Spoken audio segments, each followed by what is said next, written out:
RK मुशायरा media. बुजुर्गों, दीनी ईमानी भाइयों, घरों में तशरीफ फरमा। फातिमा की कनीज़ाओं, इज्जतदार माओ बहनों, अल्लाह का बहुत बड़ा फज़ल कि अल्लाह ताला ने हम सबको ईमान वाले घर में पैदा फरमाया। हम पर लाख लाख अल्लाह का करम कि अल्लाह ने 1,24,000 कमोबेश अंबिया अलैहिस्सलातु वस्सलाम में से सारे नबियों के सरदार, आमिना के लाल, अब्दुल्ला के नूरे नजर, गरीबों के मसीहा, बेकसों के सहारा, यानी आकाए नामदार हजरत मोहम्मद मुस्तफ़ा सल्लल्लाहु अलैहि वसल्लम की उम्मत में पैदा फरमाया। एक बार मिलकर आए अपनी नेकी बढ़ाने के लिए, अपने दिल को पाक साफ करने के लिए, अपने मर्तबे को बढ़ाने के लिए, रूहानी इलाज पाने के लिए दरूद पाक का हदिया निछावर करें। पढ़ें अल्लाहुम्मा सल्ली अला मुहम्मद व अला आलि मुहम्मद कमा सल्लैता अला इब्राहीम व अला आलि इब्राहीम इन्नका हमीदुम मजीद। अल्लाहुम्मा बारिक अला मुहम्मद व अला आलि मुहम्मद कमा बारकता अला इब्राहीम व अला आलि इब्राहीम इन्नका हमीदुम मजीद। मुबारकबाद पेश करता हूँ मीर मोहल्ला बालूबीशी के नौजवान कमेटी को, हर उस शख्स को जिस शख्स के ताउन से आज की ये मजलिस मुनाकिद हुई, हर उस माँ और बहन को जिनकी मेहनत, जिनकी तवज्जुहात के सदक़े ये प्रोग्राम मुनाकिद हुई। अल्लाह तमाम नौजवानों को, तमाम कारकुनान को, तमाम बुजुर्गान दीन को सलामत रखे। स्टेज पर तशरीफ फरमा नाज़िम जलसा मेरे भाई जनाबे कारी नासिर दिल्लुबा साहेब, जो मीर मोहल्ला बालूबीशी के ही हैं, पूरे हिंदुस्तान में कटक बालूबीशी का नाम रोशन करते हैं। वहीं पर मेहमान शायर जिन्होंने अपने नाम के आगे जौहर सानी लगाया, यानी जमशेद जौहर साहिब की निस्बत लगाई। ये बड़ी बात है कि एक बुजुर्ग शायर, जिस शायर को सुनने के लिए खासकर उलमा बेचैन रहते हैं, उस शायर की निस्बत जनाब अबुल कलाम साहिब ने लगाई। अल्लाह इस निस्बत के बरकत उन्हें भी जनाब जमशेद जौहर साहिब वाली गुनागू खूबियों और गुनागू सिफत वाला शायर बना दे। इमाम साहेब जनाब कारी इमदादुल्लाह साहेब और जितने लोग हैं, मुनव्वर भाई, सारे नाम को नहीं जानता, जो जर्रा जहां है आफताब है। पहली बार मैं ये महसूस कर रहा हूँ कि 11 बजे के बाद मुझे बुलाया गया, वरना आम तौर पे 10:30 पौने 11 के बीच में बैठ जाता था। खैर, कभी कभी आदमी को बाद में और कभी पहले भी टेस्ट करना चाहिए, पता तो चले कि मजमे की नज़ाकत कब कैसी होती है। वरना आम तौर पे अगर मजमा सबाब वाला मिले, यानी जवान मजमा मिले, और फिर उस मजमे में अपनी बात को रख दे और वहाँ अपनी काबिलियत अगर इंसान को महसूस हो, तो इसका मतलब ये कि जब ज़रूरत इस बात की हो, मजमा जा रहे हों, उनके कदम जलसे से उखड़ रहे हों, और उस वक़्त आपके अंदर अगर कंट्रोल करने की अल्लाह ने सलाहियत नहीं रखी, तब आपको अपने दामन में झांकना चाहिए। आज आपके चेहरे को, आपकी पेशानी को मैं देख पा रहा हूँ, आपने बिल्कुल आखिर में मुझे मौका दिया। खैर, अल्लाह ताला आप सबको सलामत रखे। बुजुर्गों, आज के इस जलसे का उन्वान दो है। एक उन्वान जो मैंने पढ़ा है वो इस्लाह मुआशरा का, दूसरा उन्वान तालीमी बेदारी का। ये दो चीज़ें ऐसी हैं, मिन जुमला देखा जाए तो दोनों में से दोनों एक दूसरे का जुज़्व है। यानी जिस कौम में अगर तालीम आ जाती है वो कौम खुद ब खुद इस्लाह मुआशरा का काम कर लेती है। तो मैं ये समझ सकता हूँ कि जिस तरह इंसान का पूरा जिस्म है, पूरी बॉडी है, बॉडी में से कोई ऐसा हिस्सा उसका डैमेज हो जाए तो इंसान जिंदा भी रहता है, कामकाज भी करता है। फर्ज करिए इंसान का एक हाथ न हो तो जाहिर है पैर सलामत है, एक हाथ सलामत है और दीगर आज़ा सलामत है तो इंसान सारे काम को अंजाम दे देता है। लेकिन इंसान की बॉडी में से कोई ऐसा पार्ट अगर गायब हो जाए, फर्ज करिए कि इंसान के पास आंख भी है, कान भी है, हाथ भी है, पैरों में ताकत भी है, सारी चीजें हैं, लेकिन इंसान अगर दिमाग से पागल हो जाए, इंसान अगर अक्ल से माऊफ हो जाए तो बोलो सब कुछ होते हुए भी वो इंसान नहीं कहलाता, बल्कि दुनिया उसे पागल कहती है, मजनू कहती है, दीवाना कहती है। यही हाल किसी भी समाज के लोगों का है। समाज के लोगों में बहुत सी खूबियां हों, लेकिन सारी खूबियों का जो मरकज हो वो तालीमी बेदारी। अगर तालीमी बेदारी न हो तो सारी खूबियां होते हुए भी वो समाज पर पज़मुर्दा कहलाता है, वो समाज तरक्की याफ्ता समाज नहीं कहलाता। आज के इस टेक्नोलॉजी जमाने में, जिस टेक्नोलॉजी के जमाने में सबसे ज्यादा नौजवान खुद इस बात के आदी हो चुके हैं, जिस तरह से स्नैपचैट में, फेसबुक में, इंस्टा में, ट्विटर में, हजरत व्हाट्सएप यूनिवर्सिटी में और दीगर जो बहुत ज्यादा हसास और बहुत ज्यादा नौजवानों को अट्रैक्टिव और अट्रैक्शन करने वाले एप्लीकेशंस हैं जो अपनी तरफ नौजवानों की तरफ तवज्जो को मरकूज कराते हैं, उन सारे एप्लीकेशंस को आप देखें तो उसमें सबसे ज्यादा जो बात आया मिलती है वो नौजवानों की आंख की खुराक से मुताल्लिक है।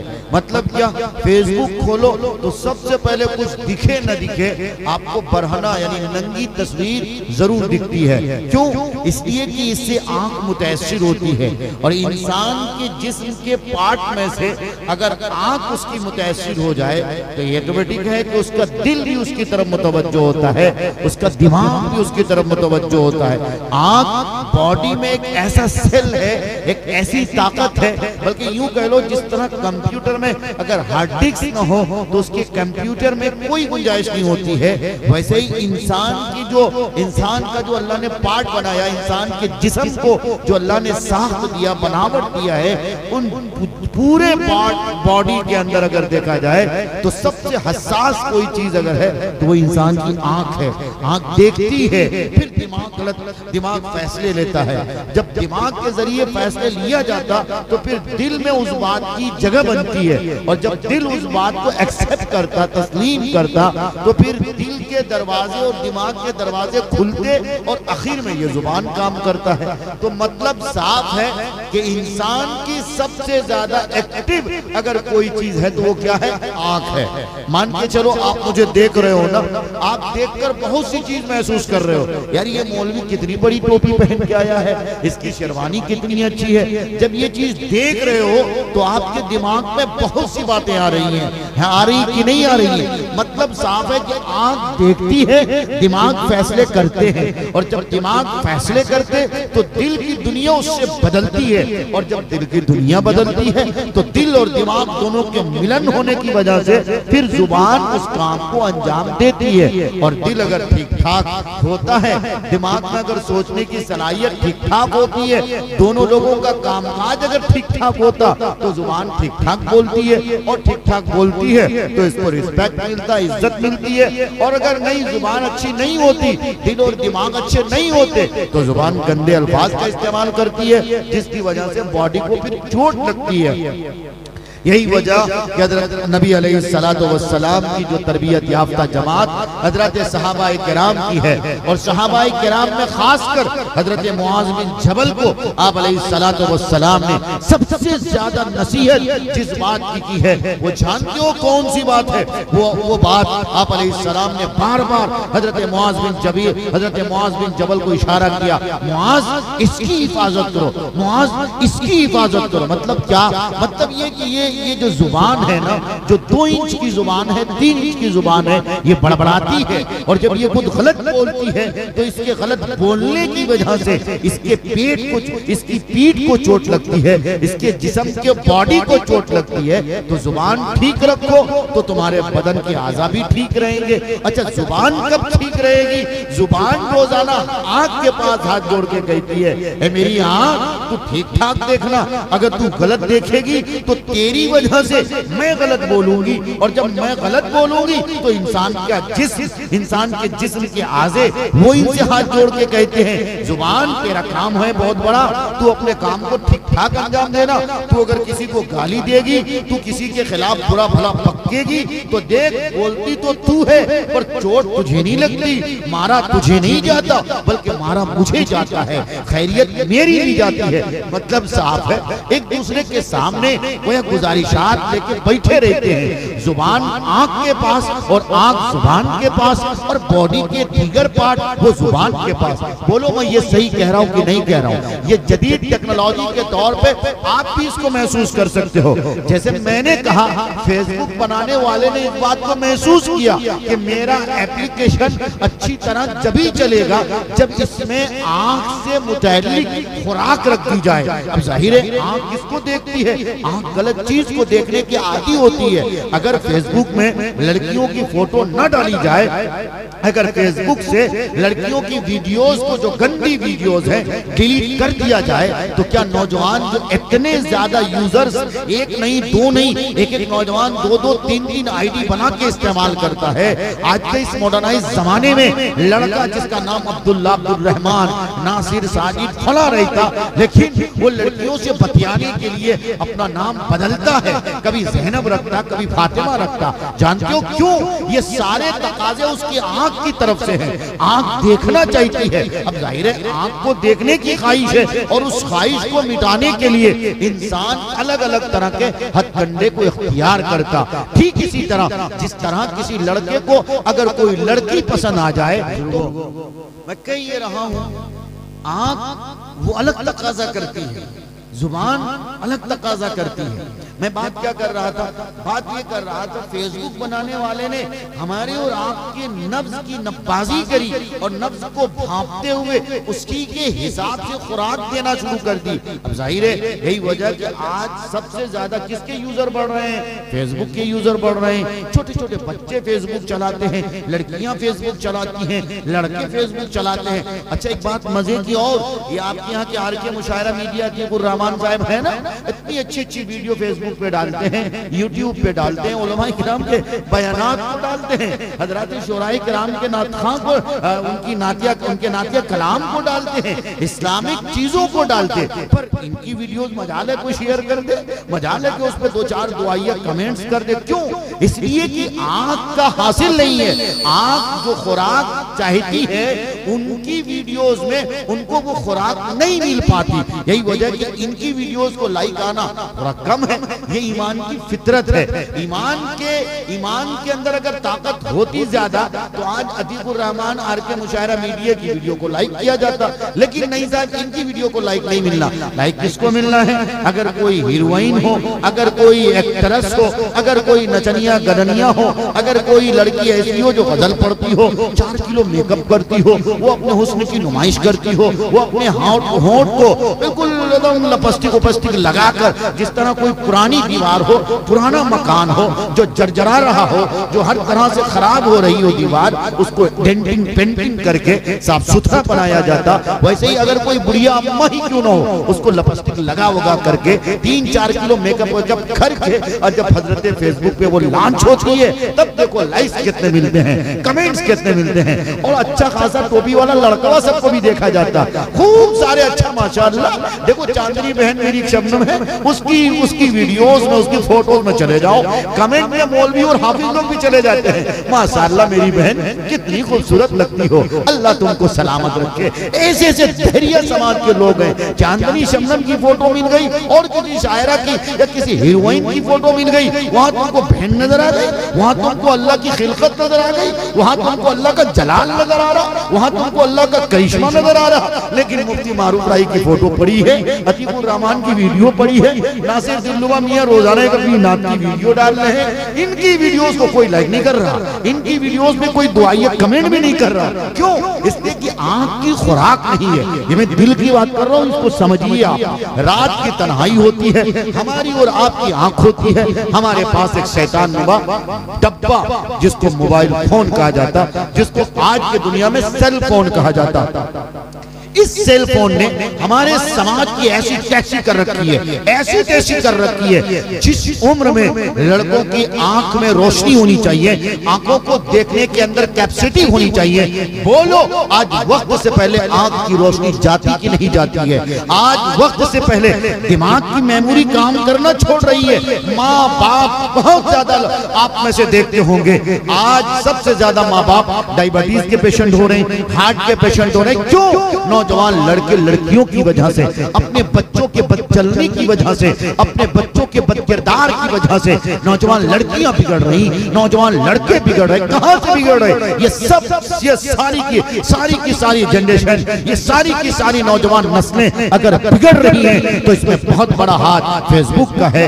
इसमें बहुत बड़ा हाथ इंस्टाग्राम का है, स्नैपचैट का है, फेसबुक इसी तरह व्हाट्सएप का है। यानी यूं कह लिया जाए सोशल मीडिया का दौर है, और इस सोशल मीडिया के दौर ने लड़कियों को, लड़कों को आवारा बना के छोड़ दिया। फिर मैं आपसे कहता हूं, जरा मेरी बात को समझने की कोशिश करिए। आज मैं ये मुताला बिल्कुल नया लेके आया हूं और आपके दिमाग की मेमोरी को हिला के रख देगी अगर आप मेरी बात को गौर से सुनोगे। खासकर अगर कोई साइंस का स्टूडेंट है वो मेरी बात गौर से सुने। इंशाअल्लाह मैं भी एमए किया हुआ हूं, आपको ये बात जब आप पीएचडी करोगे या ये क्या और बड़ी सी बड़ी डिग्री हासिल करोगे, आपको मेरी बातें ये काम आएंगी। बॉडी जो अल्लाह ताला ने हमारी और आपकी बनाई है, जिस्म को जो अल्लाह ने बनाया है, एक एक बॉडी का एक एक पार्ट दूसरे पार्ट का एक जुज़्व है, एक पार्ट दूसरे पार्ट को हर वक्त हाथ जोड़ के सलामी पेश करता। मैंने जैसे कहा ना, आंख रोजाना, जुबान रोजाना आंख से हाथ जोड़ के कहती है ठीक ठाक देखना,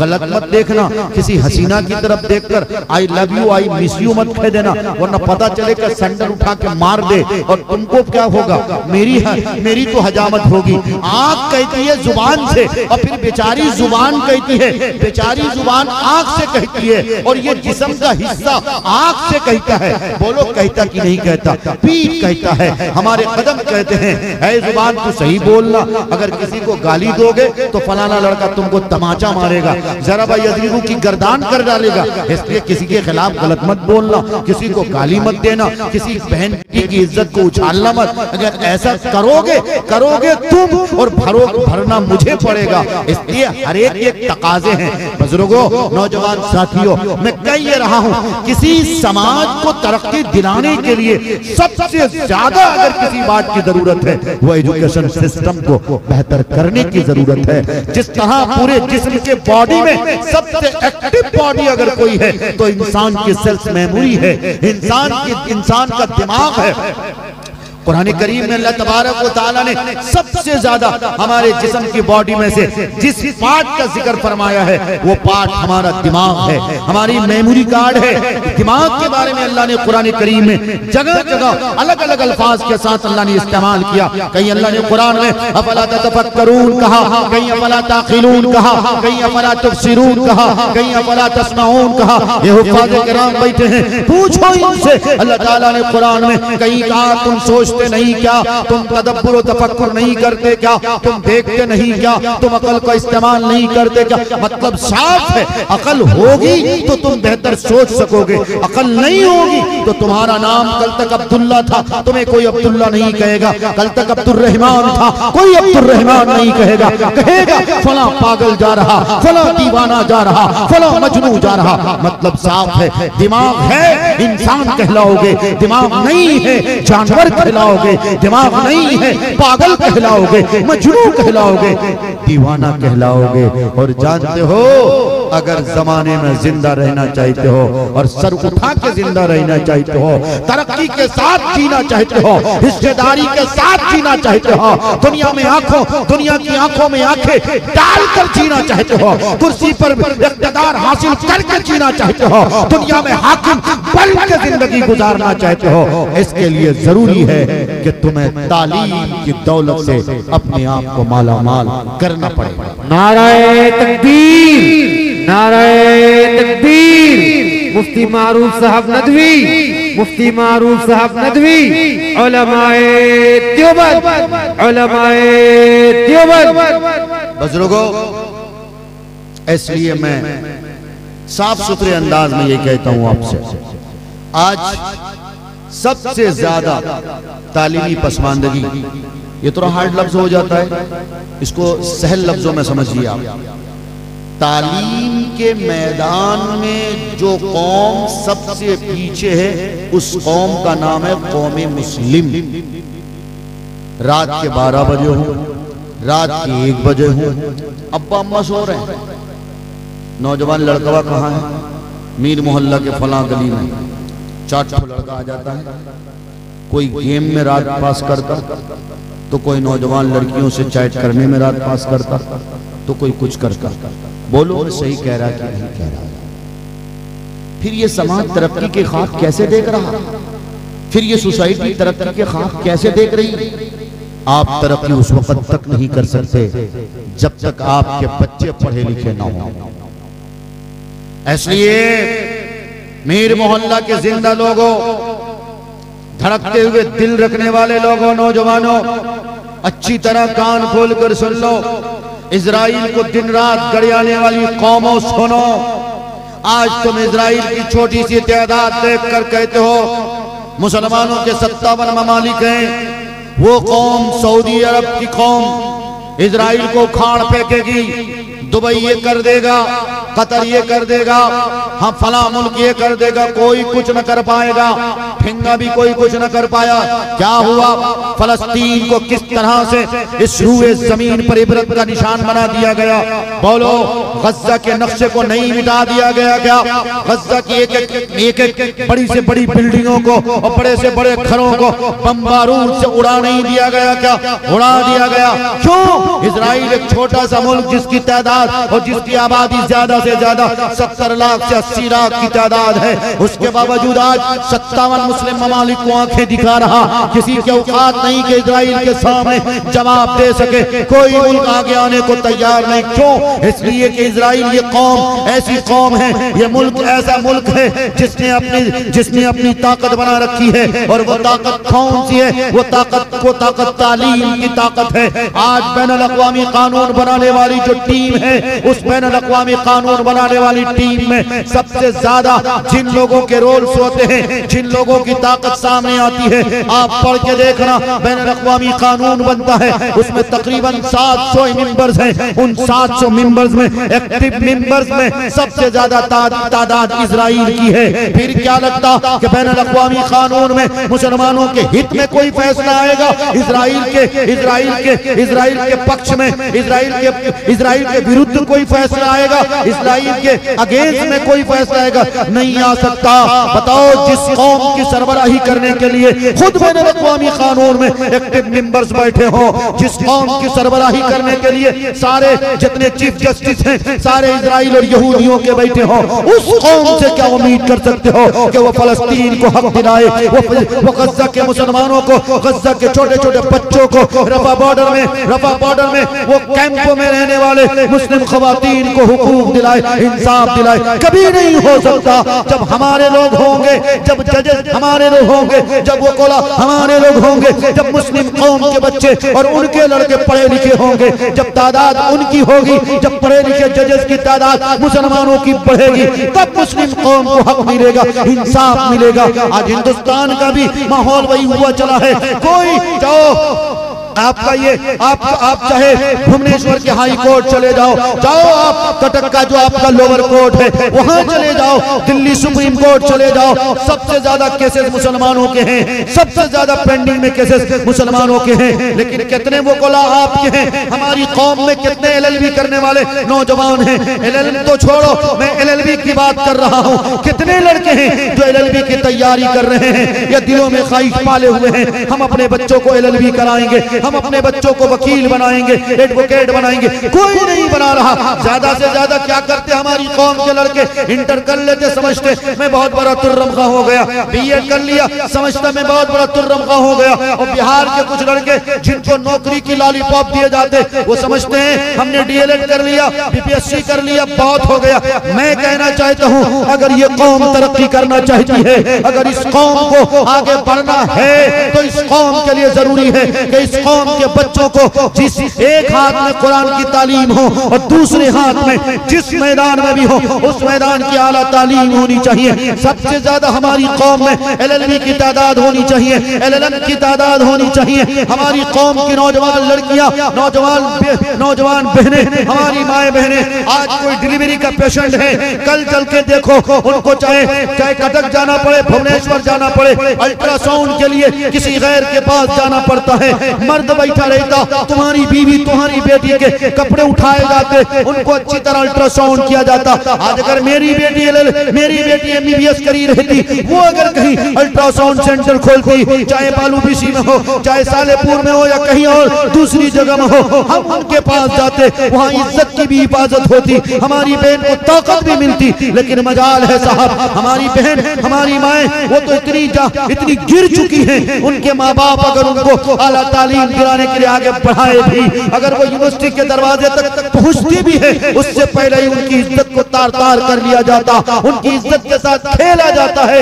ये हमारी कौम की बदहाली है। इसलिए मैं मीर मोहल्ला और खासकर बालूबीसी के लोगों से कहना चाहता हूँ, आज जरूरत इस बात की है, आपको चिल्लाने से कुछ नहीं होगा। आप सिर्फ कहते हो मैं बीमार पड़ रहा हूँ, मैं बीमार पड़ रहा हूँ, मेरी बीमारी बढ़ रही है। कोई डायबिटीज पेशेंट अपने आप को कहे मेरी बीमारी बढ़ रही है, शुगर लेवल बढ़ रहे हैं और डॉक्टर को न दिखाए, दुनिया क्या कहेगी उसको? अक्लमंद लोग क्या कहेंगे उसको? ये बेवकूफ हो गया है। ये कहता है कि मैं बीमार पड़ रहा हूँ, ये कहता है कि शुगर लेवल मेरे बढ़ रहे हैं, फिर दवाई भी नहीं खाता, परहेज भी नहीं करता। बोलो दुनिया बेवकूफ कहेगी कि नहीं कहेगी? ऐसे ही आप हालात के रोना रोते हो, लेकिन हालात बदलेंगे कैसे, हम सुधरेंगे कैसे, अच्छे दिन आएंगे कैसे, इसका इलाज नहीं करते हो। फिर कहते हो कि मोदी जी परेशान कर रहे हैं, योगी जी परेशान कर रहे हैं, अमित शाह जी परेशान कर, कोई परेशान नहीं कर रहा, खुद आप अपने आप को परेशान कर रहे हो। जिस दिन आप सुधर जाओगे, जिस दिन ये कौम सुधर जाएगी, जिस दिन ये सोसाइटी सुधर जाएगी,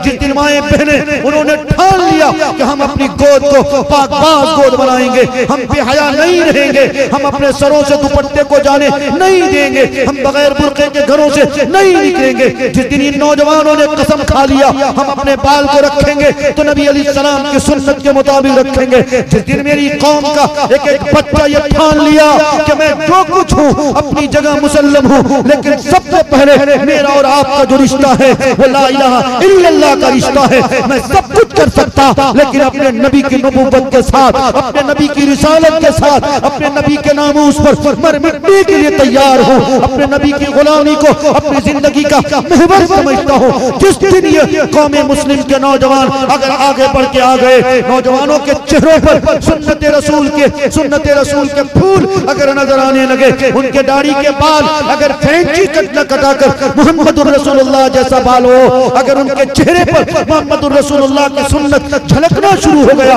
मैं गारंटी के साथ कहता हूँ कितने फिरौन आए, कितने हामान आए, कितने शद्दाद आए, वक्त के बड़े से बड़े सुपर पावर कहलाने वाले आए, अल्लाह ने सबको चकनाचूर कर दिया, अल्लाह ने सबको इस जमीन पे गाड़ के रख दिया है। आज अगर ये फिरौन की औलाद आई है, मुस्लिम कौम को परेशान कर रही, कभी मस्जिद पर पाबंदी की बात, कभी मदरसे पर पाबंदी की बात, कभी कब्रिस्तान पर पाबंदी की बात, कभी यकता सिविल कोड नाफिज करने करने की बात, कभी 3 तलाक पर पाबंदी की बात करती है। डरो नहीं, घबराओ नहीं, कोई मेरा बाल बाका न कर पाएगा, कोई इस्लाम को बाल बाका न कर पाएगा। इस्लाम हमेशा से है, इस्लाम हमेशा रहेगा। तुम जितना तराशोगे वो और सिवा होगा। काटो तो तुम चाहे जितना इसको काटने की और दबाने की कोशिश करो, इस्लाम जितना तुम दबाओगे अल्लाह ने चाहा इस्लाम उतना ही हरा भरा रहे। तो आप बदलोगे ना इंशाअल्लाह। कब बदलिएगा? कल या जुम्मा जुम्मा को बदलिएगा। हमारी कौम का नौजवान जुम्मा ही को मुसलमान लगता है, बाकी तो पता ही नहीं चलता कि ये कौन सी कौम है। सही बता रहा। आज अगर ट्रेन में सफर कर लो, कभी तबीयत चाहती है कि अगर मियाँ भाई कोई है देखता हूँ ढूंढता हूँ। आज ही की बात, मैं फ्लाइट से आया, कोई चीज खाने के लिए मिली, हमें खाना अच्छा नहीं लग रहा। मैं सोचा काहे फेंकूंगा, बर्बाद ना हो, कोई अपना भाई मिल जाए। 2-4 लोगों से नाम पूछा, नामों ऐसा बता रहे थे बंगाल की तरफ के, नामों नहीं समझ में आ रहा था। ये चिंटू मिंटू नाम रखते हैं, नामों कंफ्यूज वाला नाम है नहीं ऐसा। भाई मुसलमान का नाम अब्दुल्ला अब्दुल रहमान रहेगा, साजिद माजिद रहेगा, लेकिन चिंटू मिंटू मंगलू जुम्मन फलां ठेकां और यही सब नाम रखते रखते अल्हम्दुलिल्लाह हमारे बच्चे भी चिंटू मिंटूए हो गए। हाँ, लोग समझते हैं कि नाम से कुछ नहीं होता है, नाम ही से तो सब कुछ होता है। किसी बच्चे का नाम आप बुधवा रख के देखो, बुधवा, उसको बुलाओगे इधर तो जाएगा उधर। हाँ, नाम का जात पे बहुत असर पड़ता है। आजकल तो एक फैशन बन चुका है, किसी के यहाँ अगर बच्चा पैदा हो, मजाल है कि मौलवी साहब मुफ्ती साहब से कोई नाम पूछेगा, उनका नाना दादा ही बल्कि मुफ्ती हो गया है। हाँ, क्या नाम रखिएगा? कब पैदा हो? जुमेरात के दिन, फाइनल नाम जुमेराती रखिए उसका। कब पैदा हुआ पोता हमारा? जुम्मा के दिन, बढ़िया नाम जुम्मन मियाँ रख दो। यही सब नाम चला है। और खुदा न खास्ता अगर कोई पूछता भी है और कोई बताने वाले अगर बताते भी हैं, बतियाइए मत। चाचा मेरी तरफ देखिए, आप बतियाते हैं, मेरी तरफ देखिए। अल्लाहुम्मा सल्ली दरूद शरीफ पढ़िए, अल्लाहुम्मा सल्ली अला मुहम्मद व अला आलि मुहम्मद कमा सल्लैता अला इब्राहीम व अला आलि इब्राहीम।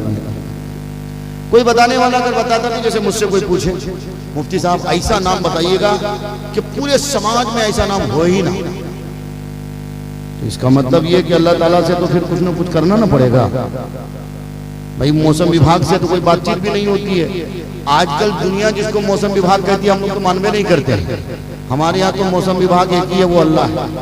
उसका पास सारा सिस्टम सब कुछ वही सही करता है। समझ रहे हैं? यहाँ तो जिंदगी अनुमान से चल रही, अनुमान। समझ रहे हैं? बहरहाल अगर कोई मौलवी साहब से पूछे कि बेटवा का नाम रख दीजिए, अब मौलाना साहब तो इस्लामी नाम रखेंगे। नाम रख लीजिए, सबसे बेहतरीन नाम अब्दुल्ला। ना मौलवी साहब, ये तो दादा परदादा वाला नाम है। कोई नई का नाम रखिए ना, थोड़ा अपडेट जनरेशन, न्यू जनरेशन है ना, उसी हिसाब से। तो न्यू जनरेशन के हिसाब से नाम रखना हो तो गूगल शरीफ रख लीजिए, या उससे भी अगर पेट न भरे तो आजकल का बच्चा पैदा हो तो फेसबुक नाम रख लो, और फेसबुक नाम रखना नहीं चाहते तो फसाद रख लो, क्योंकि फेसबुक पर तो फसादे होता है। ये हालात ऐसे, खुदा की कसम रोना होता है। और कभी कभी तो पढ़े लिखे लोग इस तरह की बातें करते हैं। मैं कहना ये चाहता हूं, अगर हालात बदलना है, बदलते हालात को देखना है। माजी में जो हमसे गलती हो गई पास्ट में, यानी 1947 से पहले, हमें उन गलतियों को अब याद करके कोई फायदा नहीं है।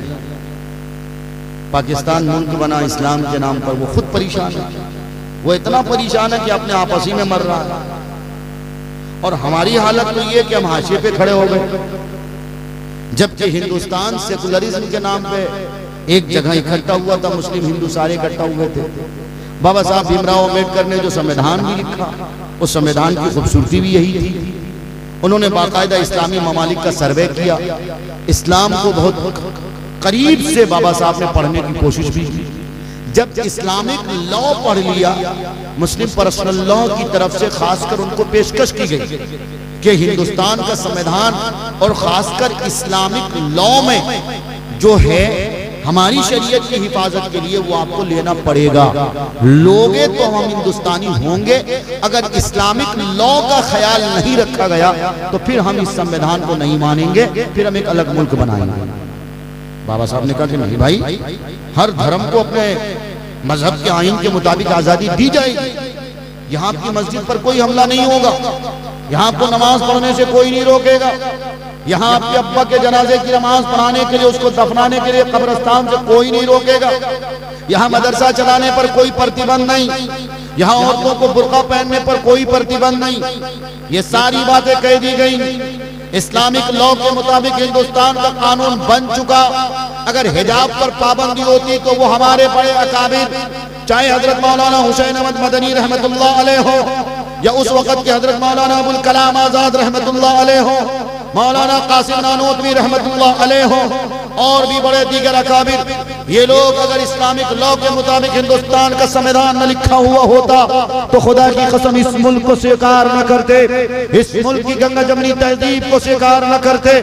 जब देखा कि इस्लामिक लॉ का ख्याल रखा गया, इस्लामिक शरीयत का ख्याल रखा गया, अल्लाह के संविधान का ख्याल रखा गया, तब कहा कि ठीक है, अब तो एक ही बर्तन में हिंदू मुस्लिम हम सारे लोग खा सकते हैं। ईद की सेवैया अगर मेरी पकेगी, अगर होली और दीपावली में तुम मिठाई दोगे तो मुझे इनकार नहीं।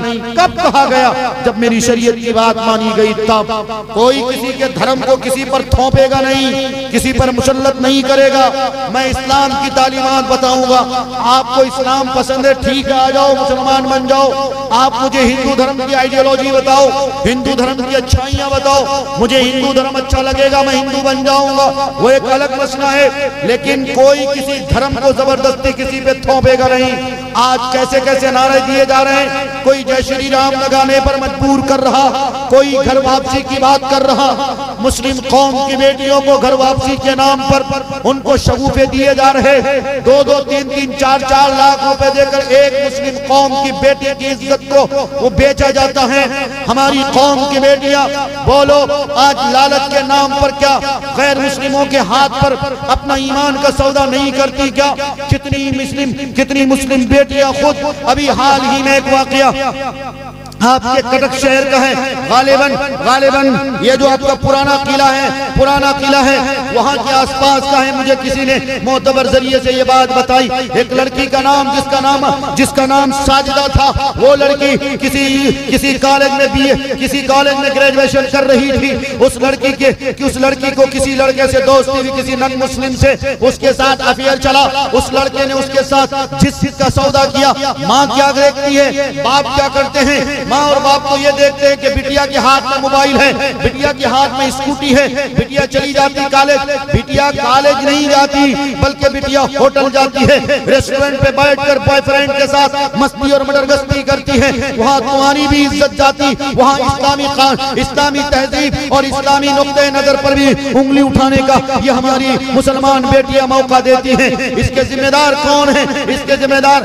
आप और हम हैं। अपनी बहू बेटी को, अपनी नौजवान बेटी को हम कैसे अकेले छोड़ देते हैं? आपकी जिम्मेदारी थी। अगर आपकी बेटी ग्रेजुएशन कर रही है, आपकी जिम्मेदारी थी आप उनको छोड़ने जाते, आप उनको किसी ऐसे कॉलेज में पढ़ाते जिस कॉलेज का सिस्टम ठीक हो, जिस कॉलेज का निजाम ठीक हो, बुर्का पहनने की बात करते। लेकिन आज मुस्लिम कौम की बेटियां, खासकर अगर दुनियावी तालीम हासिल कर रही हो, बुर्का को बोझ समझती है, दुपट्टे को सर का बोझ समझती है। यही वजह है कि दिन ब दिन मुस्लिम कौम की बेटियों की इर्तिदाद की आंधी की जो शिकार हो रही है, उसकी तादाद बढ़ती चली जा रही है। इसलिए लोगों, होश के नाखुन लो और जिम्मेदारी संभालते हुए मैं आप सबसे ये कहना चाहता हूँ, अल्लाह के वास्ते ये मुल्क की जो सूरत हाल है, ये मुल्क जो संविधान के साथ बहुत खूबसूरत लग रहा था, जहाँ हिंदू मुस्लिम हर एक को अपने मजहब के आईन के मुताबिक आजादी दी गई थी, आज वक्त अमेंडमेंट एक्ट जैसा सख्त कानून बनाकर मुसलमानों को परेशान किया जा रहा। मुसलमानों की मस्जिदों पर हमला,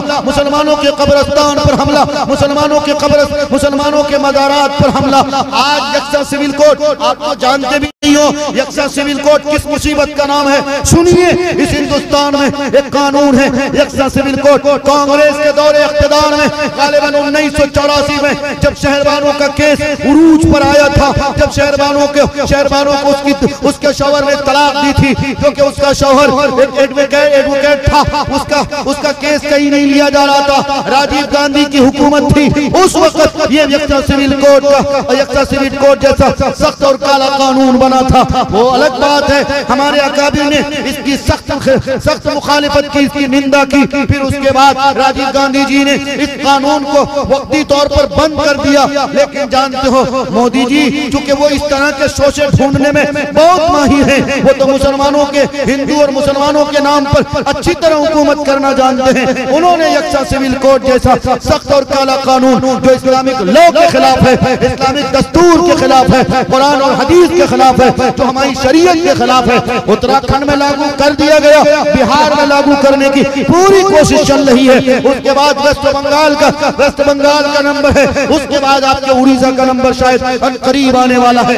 क्या है यकसा सिविल कोड? यकसा सिविल कोड उस कानून को, उस काले कानून को कहते हैं। आज एक मिसाल देता हूं मैं, अगर कोई निकाह पढ़ाना हो, ये आपके इमाम साहब हैं कारी इमदादुल्लाह साहब या मौलाना साहब या कोई साहब हो, आपकी बिटिया का निकाह पढ़ा देते, निकाह हो जाता है ना, निकाह हो जाता है। लेकिन ये यकसा सिविल कोड का काला कानून क्या कहता है? यकसा सिविल कोड का काला कानून कहता है, अगर मौलवी साहब ने निकाह पढ़ा दिया तब भी आपकी बिटिया शादीशुदा नहीं कहलाएगी। क्यों?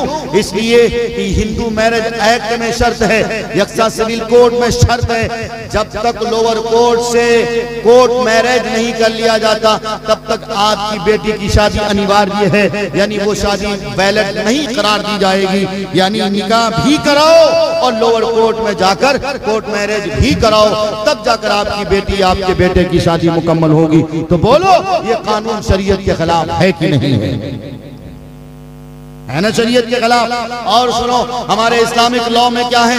इस्लामिक लॉ के मुताबिक भारत का संविधान क्या कहता है? अगर मुसलमानों की किसी लड़की, मुसलमानों के किसी लड़के का, यानी कि लड़का लड़की की शादी हुई, शादी होने के 2 महीने बाद या 2 साल बाद अगर बीवी का इंतकाल हो जाता तो उसका शौहर दूसरी शादी करता कि नहीं करता है? लेकिन यकसा सिविल कोड का काला कानून क्या कहता? एक बार शादी हो गई, अब ये दूसरी शादी नहीं कर सकते हैं। प्रतिबंध लगाने की बात कह रहे हैं। बोलो, ये शरीयत के खिलाफ है कि नहीं है? इसका मतलब दूसरी शादी से नहीं रोक रहे हो, बल्कि ये लड़का जिसकी पूरी जिंदगी की जवानी पड़ी है, इस्लाम ने आंखों की हिफाजत के लिए दूसरी शादी रखी है, जिसकी हिफाजत के लिए दूसरी शादी रखी है, माइंड को फ्रेश करने के लिए, दिमाग को अस्थिर रखने के लिए, सुकून हासिल करने के लिए इस्लाम ने दूसरी शादी और पहली शादी रखी है, निकाह रखा है। उसको आप छीन रहे हो, गोया कि इस्लाम के अधिकार को छीन रहे हो, इस्लाम के कानून को मिटा रहे हो। और सुनो, ये यकसा सिविल कोड का कानून कहता है, जिस तरह हमारे यहाँ शादी होती है, किसी बाप के पास अगर 2 बेटी हो, 1 बेटा हो, 2 कट्ठा जमीन हो, तो क्या हमारा इस्लाम क्या कहता है? 1 कट्ठा बेटी, 1 कट्ठा जमीन का मालिक एक लड़का हो गया। वो जो 1 कट्ठा जमीन है, जो आपके पास 2 बेटियां हैं, आधा कट्ठा 1 बेटी को दो, आधा कट्ठा 1 बेटी को दो। लेकिन यकसा सिविल कोड का काला कानून कहता कि नहीं, हिंदू मैरिज एक्ट के तहत आपको ये मानना पड़ेगा कि तर्के में बेटियों का कोई हिस्सा नहीं है। बेटी को शादी के वक्त जो दे दिया वही है, अब उसके बाद कुछ नहीं चलेगा। हमारा इस्लाम क्या कहता? हमारी शरीयत क्या कहती? इस्लामिक लॉ क्या कहता? इस्लामिक लॉ ये कहता है, बाप की जमीन में, माँ की जमीन में जिस तरह बेटे का हिस्सा है, उसी तरह बेटी का भी हिस्सा है। वो अलग मसला के बेटे को 1 रुपया मिलेगा तो बेटी को 98 मिलेगा। क्यों 98 मिलेगा? इसलिए कि बेटी का हिस्सा शौहर के यहाँ भी हो गया, बेटी का हिस्सा बाप के यहाँ भी हो गया। जब उधर भी हिस्सा पाएगी, इधर भी हिस्सा पाएगी, आधा उधर पाएगी, आधा इधर पाएगी, बराबर सराबर हो जाएगा। इसलिए बेटों को 1 दिया, बेटी को आधा दिया। आज ये लोग बात करते हैं कि मुसलमानों की लड़कियों को ये भड़काते हैं, हमारी बहनों को कहते हैं कि देखो इस्लाम तुम्हारे साथ नाइंसाफी कर रहा, इस्लामी कानून नाइंसाफी कर रहा। नौजुबिल्लाह, तुम इस्लाम की शरीयत पर उंगली डालते हो, तुम्हें शर्म नहीं आती? इस्लाम कितना बढ़िया कानून है, इस्लामिक लॉ कितना खूबसूरत है। अल्लाह ने जिस तरह बेटे को हक दिया उसी तरह बेटी को भी हक दिया। बेटी का हक डबल रखा, बेटी शौहर के यहाँ जाके भी हक पाएगी। जिस तरह से शौहर के हक पाएगी उसी तरह से उनका बच्चा अगर होगा अपने बच्चों की जायदाद में से भी माँ का हिस्सा बनता है। तो बोलो बेटी का कितना हक हुआ? बहुत से हक हुए। और तुम क्या कर रहे हो? तुम तो बाकायदा बेटी को जायदाद से खारिज कर रहे हो, तरके से खारिज कर रहे हो। बेटे को तरका देते हो, बेटी को तरका नहीं देते। हमारे नबी ने, हमारे प्रोफेट हज़रत मोहम्मद मुस्तफ़ा सल्लल्लाहु अलैहि वसल्लम ने बेटियों का सम्मान बढ़ाया, बेटियों की इज्जत बढ़ाई। जब हज़रत ईसा अलैहिस्सलातु वस्सलाम के नुज़ूल के, ईसा अलैहिस्सलातु वस्सलाम आसमान दुनिया पर उठा ले गए। ईसाइयों के यहाँ बेटियों को बहुत हिकारत, बहुत घटिया निगाह से देखा जाता था। अगर किसी फंक्शन में कोई लड़की चली जाती थी समझा जाता था ये प्रोग्राम फ्लॉप हो जाएगा। लड़की आई है, लड़की मनहूस है, लड़की का जिस्म पाक नहीं। ये किस दौर की बात थी? हजरत ईसा अलैहिस्सलातु वस्सलाम की कौम ईसाई के दौर के बाद थी। लेकिन जब मेरे नबी इस दुनिया में तशरीफ लाए, आप अलैहिस्सलाम ने फरमाया कोई छुआछूत नहीं है, कोई मनुवाद नहीं है, किसी के दरमियान भेदभाव नहीं है। इज्जत को, औरत को सम्मान की निगाह से देखो, इज्जत की निगाह से देखो। ये लड़की है, आज ये लड़की है, कल ये लड़की किसी की माँ बनेगी। तुमको पता भी है माँ का दर्जा इतना बड़ा दर्जा है, अल्लाह के नजदीक उसके कदमों के नीचे जन्नत है। किसने ये सम्मान दिया? किसने ये इज्जत दी? औरतों के मकाम को किसने बढ़ाया? आमिना के लाल ने बढ़ाया। आज तुम आमिना के लाल पर उंगली उठाते हो, आमिना के लाल की शरीयत पर तुम उंगली उठाते हो, कहते हो इस्लामिक लॉ बेहतर नहीं है। तुम हमको लॉ दोगे, हमें तुम्हारे लॉ की कोई जरूरत नहीं, हमें तुम्हारे संविधान की कोई जरूरत नहीं, हमें तुम्हारे काला कानून की कोई जरूरत नहीं। हमारा इस्लामी कानून ही बेहतर है। हम कुरान पर अमल करने वाले लोग हैं। हमारा यकीन है हम जब तक जीवित रहेंगे, हम जब तक इस धरती में जिंदा रहेंगे, इस्लाम पर जिंदा रहेंगे, मरेंगे इस्लाम पर मरेंगे। इस्लाम के सिवा, इस्लाम के खिलाफ हम बाल बाका भी किसी को होने नहीं देंगे। इसके लिए तैयार हो सारे लोग, हाथ उठाओ ना इंशाअल्लाह। इंशाअल्लाह अल्लाह ताला आप सबके हाथ उठाने को कबूल करे। बुजुर्गों, ज्यादा बात नहीं करूंगा आज, बस आपसे मैं फिर वही बात दोहराते हुए कहता हूं, ये जितनी भी बातें आपके सामने आई हैं, सारी बातों का निचोड़ बस इतना सा, मेरी कौम पढ़ेगी, मेरी कौम बढ़ेगी। हमारे बिहार के मुख्यमंत्री लगातार 10 बार शपथ ले लिए। कौन जानते? नीतीश कुमार जी, जिसको बहुत से नाम बिहार में दिए गए। हम सम्मान करते हैं, हम बड़ी इज्जत करते हैं हमारे मुख्यमंत्री। मौलवियों को भी आजकल बुराई का हैजा हो गया। हाँ, मैं मौलवियों को भी कोसता हूँ, ये हमारे यार के मुशायरा मीडिया के सामने, हो सके तो इसको अलग काट के डाल दीजिएगा। हम मौलवियों का भी हाल ये कि ये कुर्सी पे बैठ कर खाली जो मोदी जी के खिलाफ जितना बोल दे उसको उतना बड़ा मौलवी समझा जाता है। मैं कहता हूं किसी के खिलाफ बोलने से पहले कभी अपने दामन में झांक के देखो। मोदी जी अगर हैं तो अपनी ताकत से विराजमान नहीं है, अल्लाह ही ने उनको ये ताकत दी है। और याद रखो, आमिना के लाल का फरमान है, जब तुम्हारे अमाल बिगड़ जाएंगे, जब नौजवान नस्लों की आंखें आवारा हो जाएंगी, जब कौमी मुस्लिम की बेटियां बेरह रवि की शिकार हो जाएंगी, जब वो अपने दुपट्टे को सर का बोझ समझने लगेंगी, जब सूद और रिश्वत और सट्टा का बाजार गर्म हो जाएगा, जब जुआ और नशा समाज में जगह जगह नजर आने लगेगा, जब लोग फैशन को अपनाते हुए सुन्नत का जनाजा निकालेंगे, जब नौजवान लड़के रोजाना दाढ़ी को मुंडा कर गटर में डालने लगेंगे और उनको जर्रा बराबर शर्म नहीं आएगी, जब कौमी मुस्लिम का छोटा बच्चा जिस उम्र में उसके हाथ में किताब होनी चाहिए, कलम होना चाहिए, बस्ता होना चाहिए, उस उम्र में उसके हाथ में होटल का बर्तन होगा, मोटरसाइकिल के पंचर की दुकान में पंचर बनाता होगा, तब समझो कि अल्लाह की लानत तुम्हारे ऊपर बरसेगी। तब समझो कि अल्लाह जालिम हुक्मरानों को तुम्हारे सरों पर मुसल्लत करेगा। जब कौमे मुस्लिम की बेटियों को सड़कों पे नचाया जाएगा, जब तालीम के नाम पर बेहूदगी को फरोग मिलेगा, जब लड़कियां मैट्रिक और ग्रेजुएशन करने के बाद ऑनलाइन शॉपिंग करना अपनी जिंदगी का फैशन समझेंगी, जब ऑनलाइन शॉपिंग करते हुए नौजवान लड़कियां डिलीवरी बॉय के जरिए से अपने रिश्ते को कायम रखेंगी, जब नौजवान लड़कियां लेगिंग्स, शरारा और गरारा और जिस्म के नुमाइश करने वाले कपड़े पहनेंगी, जब लड़कियां बुर्का तो पहनेंगी मगर वो बुर्का ऐसा होगा जिस बुर्का के पहनने के बाद जिस्म का अंग अंग नजर आने लगेगा, जब नौजवान लड़के पैंट इतनी टाइट पहनेंगे कि जब वो सजदा में जाएंगे तो उसका वो हिस्सा जो हिस्सा मकरूह कहलाता वो हिस्सा रुकू में दिखने लगेगा, जब नौजवान लड़के आपस में जब बतियाएंगे तो अपने गर्लफ्रेंड की तादाद बताएंगे, जब नौजवान लड़के बुराई करेंगे और अपनी बुराइयों को दोस्तों के साथ फख्र के साथ बयान करेंगे, देखो मेरी गर्लफ्रेंड की फोटो देखो, जब नौजवान लड़के शादी करेंगे अपने ससुर से जहेज लेने पर मजबूर करेंगे, जहेज की लानत जब इस समाज पर सर चढ़ के बोलने लगेगी, जब इस समाज में जहेज की लानत इस हद को बढ़ जाएगी कि नौजवान लड़का शादी से पहले अपने ससुर से मांगे करेगा, जब तक स्कॉर्पियो नहीं दोगे, जब तक बुलेट नहीं दोगे, जब तक मोटरसाइकिल नहीं दोगे तब तक तेरी बेटी से शादी नहीं करूंगा, जब नौजवान लड़कों का हाल ये होगा कि शादी में फजूल खर्ची आम करेगा, जब नौजवान लड़के अपनी शादी के वलीमे के मौके पर सारे लोगों को, गरीबों को, रिश्तेदारों को जगह ना देकर सिर्फ अमीरों को जगह देगा, जब एक शादी में फजूल खर्ची आम हो जाएगी, एक होटल एक रेस्टोरेंट को कायम करने के लिए वो 2 लाख 3 लाख 4 लाख रुपए के टेंट लगाएगा,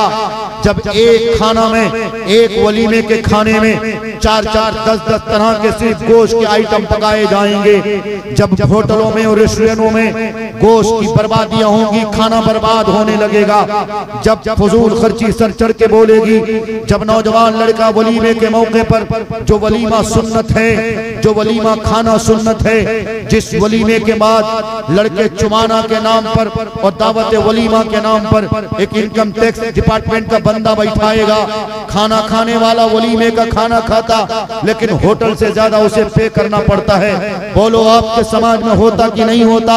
वलीमे के बाद ये लिखाने का रिवाज है ना उड़ीसा में? अगर है तो बंद करो। जब ये चीजें रिवाज पा जाएंगी, जब लड़का बारात जाने के लिए अपने ससुर से शर्तें रखेगा, मैं तो मास्टर साहब हूँ, मैं तो फला जॉब में हूँ, मेरे पास इतनी बड़ी बिजनेस है, इतना बड़ा कारोबार है, मेरे बाराती बहुत ज्यादा होंगे, मैं अपनी बारात में सिर्फ स्कॉर्पियो लेके जाऊंगा, लग्जरी कार लेके जाऊंगा, आपको फला होटल बुक करना पड़ेगा। जब नौजवान लड़कों का हाल ये होगा कि शादी की उम्र हो जाएगी, उसके बावजूद वो शादी नहीं करेगा बल्कि अपनी ख्वाहिशात को इधर उधर से वो पूरी करेगा। जब नौजवान लड़के रात के कड़ाके के ठंड में, नौजवान लड़के कंबल और रजाई के अंदर दिसंबर और जनवरी के कड़ाके के ठंड में वो रहेगा, उसके पास मोबाइल रहेगा और मोबाइल के जरिए फौज फिल्में और गंदी वीडियोस देखकर अपने हाथ से अपनी ख्वाहिश को पूरी करेगा। तो खुदा की कसम फिर यकीन करो, अल्लाह का अज़ाब इस समाज पर आएगा, अल्लाह की लानत इस समाज पर आएगी। तब समझो कि इस समाज पर योगी और मोदी जैसे हुक्मरान को अल्लाह भेजेगा और भेजे हुआ है। जब तक ये कौम तौबा नहीं करेगी, जब तक ये कौम शादी को सुन्नत के मुताबिक नहीं करेगी, जब तक ये कौम वलीमे मसनूना को वलीमे मसनूना के अंदाज पर नहीं करेगी, जब तक इस कौम के बेटियों की इज्जतें महफूज नहीं रहेगी, जब तक इस कौम की बेटियां अपने सरों पर दुपट्टे को नहीं रखना शुरू करेंगी, बुर्के को हजरत फातिमा ज़हरा की हया समझकर नहीं पहनना शुरू करेंगी, उस वक्त तक उम्मीद न करो कि अच्छे दिन आएंगे। तुम क्या समझते हो कांग्रेस का दौर आएगा, अच्छे दिन आ जाएंगे? तुम क्या समझते हो कि बीजेडी की हुकूमत आएगी, अच्छे दिन आ जाएंगे? तुम क्या समझते हो समाजवादी पार्टी की हुकूमत आएगी, अच्छे दिन आ जाएंगे? तुम क्या समझते हो आरजेडी की हुकूमत आएगी, अच्छे दिन आ जाएंगे? तुम क्या समझते हो सीपीआईएम की हुकूमत आएगी, अच्छे दिन आ जाएंगे? तुम क्या समझते हो बीएसपी की हुकूमत आएगी, अच्छे दिन आएंगे?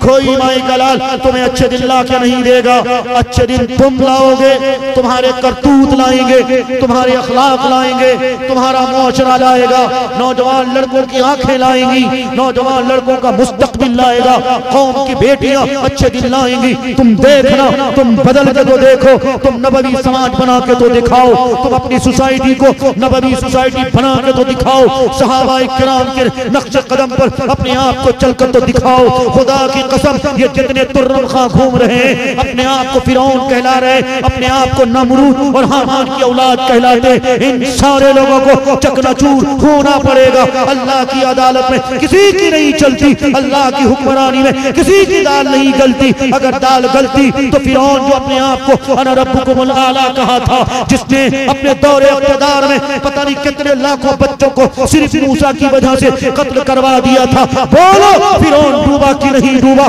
बोलो फिरौन का लश्कर दरियाए नील में डिबो दिया कि नहीं डिबो दिया गया? वो हामान, जिस हामान को अपनी ताकत पर बड़ा नशा था, बड़ा घमंड था, बोलो हामान को अल्लाह ने इस रूए जमीन पे गाड़ के दिखाया कि नहीं दिखाया? वो शद्दाद जिसने अपने महल को जन्नत बनाया था और बताया था मेरी जन्नत दुनिया में बड़ी आलीशान है, बोलो शद्दाद की जन्नत मिटी कि नहीं मिटी? शद्दाद की हड्डियां आज इस जमीन पर सड़ गई, गल गई, शद्दाद का नामो निशान नहीं बाकी है। तुम भूल गए शायद नबी अलैहिस्सलातु वस्सलाम के दौर में कुफ्फार और मुशरिकीन ने आप अलैहिस्सलाम के खिलाफ क्या क्या पेशन गोइयां नहीं की थी? आप अलैहिस्सलाम को कितनी धमकियां दी थी? बोलो कितनी धमकियां दी थी? मस्जिद अक्सा की ईंटों से ईंट बजाने के लिए हजरत सलाउद्दीन अय्यूबी रहमतुल्लाह अलैह के जमाने में ईसाइयों ने और यहूदियों ने मिलकर क्या क्या प्रीपेड प्लान नहीं किया था। लेकिन बोलो क्या सलाउद्दीन अय्यूबी के सामने ये यहूदी और ईसाई टिक पाए थे? क्या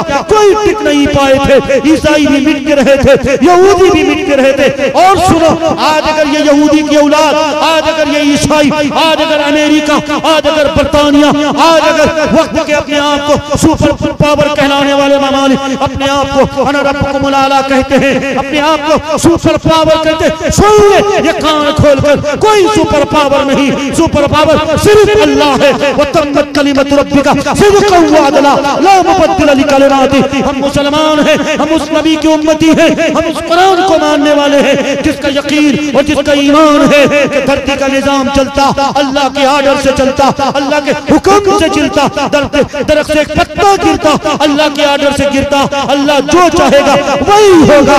याद रखो, हामान मिटा, शद्दाद मिटा, फिरौन मिटा, बड़े बड़े तुर्रम खां मिटे। आए हैं ये इजराइली अपने आप को सुपर पावर कहलाने के लिए, आए हैं ये अमेरिकी दोगली गवर्नमेंट, आया है ये बर्तानिया की दोगली गवर्नमेंट अपने आप को सुपर पावर कहलाने।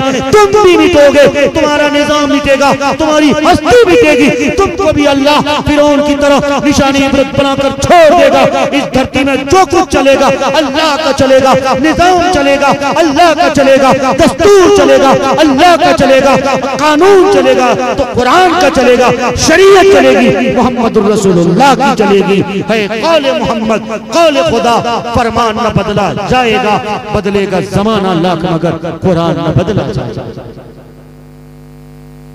बोलो ये यकीन है कि नहीं है? बोलो नौजवानों, है ना? मुस्कुरा के बोलो नौजवानों, है ना? अगर है आओ अल्लाह की तरफ पलट के आओ। मदद का एक ही दरवाजा है, मदद का एक ही रास्ता है। मीर मोहल्ला के नौजवानों, तुमने बड़ी मेहनत करी है, कम वक्त में ये प्रोग्राम सजाया है, तुम्हें सफर के लिए शायद निकलना भी है ना। अल्लाह तुम्हारे सफर को कबूल करे, तुम्हारी कमाई में खूब खूब बरकत अता करे। लेकिन अपने यहाँ एक कमेटी बनाओ, एक कमेटी बनाओ जिसका नाम इस्लाह मुआशरा रखो, और उस कमेटी के अंडर में बहुत से कामों को अंजाम दो, बहुत से कामों को अंजाम दो। ये बूढ़े बुजुर्ग जितने हैं ना, इनको सरपरस्त बनाओ, इनको सरपरस्त बनाओ और एक कमेटी बनाओ जिस कमेटी के अंडर में बहुत से काम होना चाहिए। पहला काम ये हो कि किसी भी बच्चे को गुल्ली डंडा खेलने नहीं देंगे। खेलेगा कब? असर के बाद का वक्त, जो खेलने का वक्त है वही वक्त खेलेगा। उसके बाद बच्चों को सबसे पहले मदरसा भेजेंगे। छोटा छोटा बच्चा होगा, 2.5 साल, 3 साल, 4 साल की उम्र होगी, उस बच्चे के हाथ में कलम पकड़ाना है, उस बच्चे को नूरानी कायदा तजवीद के साथ कुरान पढ़ाना है। अगर ये करोगे तो मैं गारंटी के साथ कहता हूँ उड़ीसा में मुसलमानों की तादाद चाहे 2.5% हो, चाहे 3% हो, चाहे 4% हो, घबराओ नहीं, तादाद से कुछ नहीं होता। तादाद से अगर हो जाता तो जंग बद्र में सहाबाए किराम की तादाद मुट्ठी भर की थी। बोलो, जंग बद्र में फतह किसको हासिल हुई थी? नुसरत किसकी हुई थी? मैदान किसका हुआ था? सहाबाए किराम का हुआ था। वो ताकत कौन सी थी? वो ताकत ईमान की थी। आओ अपनी ताकत को भी ईमानी ताकत से भरपूर करो, मजबूत बनाओ, अपने आप को स्ट्रांग बनाओ। नौजवानों, अपने आंखों की हिफाजत करो, अपने शर्मगाहों की हिफाजत करो। आओ मिलजुल कर अपने समाज को नबवी समाज बनाओ। आओ, जिस समाज का कल्पना मेरे नबी ने किया था, जिस समाज का ख्वाब मेरे नबी ने देखा था, अपने समाज को मिलजुल कर वैसा समाज बनाएं। आओ अपनी बहनों को, बेटियों को, अपनी माओ को, अपनी बीवियों को पर्दे के अंदर रखें। कहें उनसे कि फलनवा की अम्मी, अगर तुम बुर्का नहीं पहनोगी तो तुम्हारे हाथ का खाना नहीं खाऊंगा। कहो फला की अम्मी, अगर फजर की नमाज नहीं पढ़ोगी और मुझे अगर प्यार से नहीं उठाओगी तो मैं तुमसे बात नहीं करूंगा। अगर तुम ये न करोगी तो तुम्हारे लिए अच्छे कपड़े नहीं लाऊंगा। लेकिन मजाल है आज तो फलनवा की अम्मी से नाराजगी कब होती है? जब दाल में नमक ज्यादा हो जाए तब नाराजगी होती है। अगर दाल में मिर्चाई ज्यादा हो जाए, फलनवा की अम्मी को गाली देकर उसकी माँ बहन तक इधर उधर कर देते हैं। लेकिन है लोगों, समाज के धड़कते दिल रखने वाले लोगों, क्या कभी अपनी बीवी, अपनी बेटी, अपनी बहन को इस बात के लिए नाराजगी दिखाई? मेरी बहन तूने नमाज नहीं पढ़ी, तेरा चेहरा अच्छा नहीं लग रहा। मेरी जान, तू मेरी बीवी है, मेरी बीवी है, मेरी शरीके हयात है, मेरा जीवन है, मेरा सब कुछ है। तू नमाज नहीं पढ़ती हो, अच्छा नहीं लगता। तुम नमाज पढ़ा करो, तुम्हारी पेशानी बहुत अच्छी लगती है। और लोगों कुर्बान जाओ ना, अपने नबी की जीवनी पढ़ो ना, अपने नबी की तारीख पढ़ो ना। आप अलैहिस्सलातु वस्सलाम तहज्जुद के लिए उठते हैं, अम्मा आयशा लेटी रहती हैं। अम्मा आयशा से आप कितनी मोहब्बत करते हैं। आज अगर कोई अपनी बीवी से मोहब्बत करे तो लोग समझते हैं कि ये बीवी का भरवा बन गया। बाप कहता है कि देखो हमारा बेटा जुम्मा शादी के 10 दिन हो गया, अपनी बीवी को जानू मानू सोनू मोनू कहता है और माँ को कुछ नहीं कहता।